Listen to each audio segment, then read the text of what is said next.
My name is Paul Hoffman. I am an organic grain farmer. I also raise sheep as a sideline to the grain production. In the background you can see there's some hay, a tractor there, skid steer loader, a few of my tools. In partnership with my operation, look out there, sunshine and made a shadow. So, in partnership with my operation, I partner with my mother and several other members of my family who were farmers before I was, which brings up the biggest challenge in my industry in farming as an independent farmer. It's finding access to land and capital money to get started in farming. It takes a large amount of money to start in farming if you have no background in it.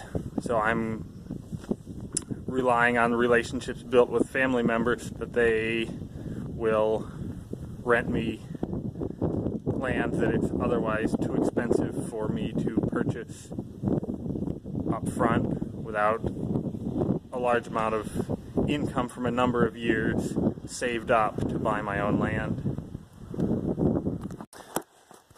And another challenge of my job is, after the initial finding a connection to get started in the business. So if you were to want to become an independent farmer, the best way to go about that is to become employed in that industry. So work with a farmer as an employee to gain experience. There's a great deal of knowledge that needs to be accumulated before you can be successful on your own.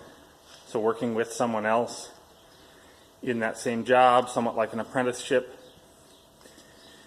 you learn a lot of the necessary skills and you develop relationships that you can then use to find opportunities to get started.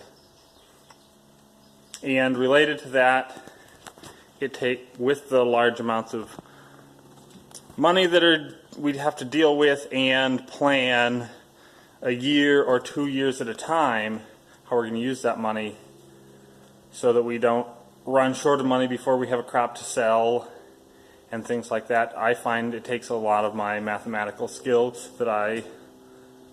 and reasoning skills I learned in college. Interestingly, my field of study in college was mathematics, and I was a high school mathematics teacher for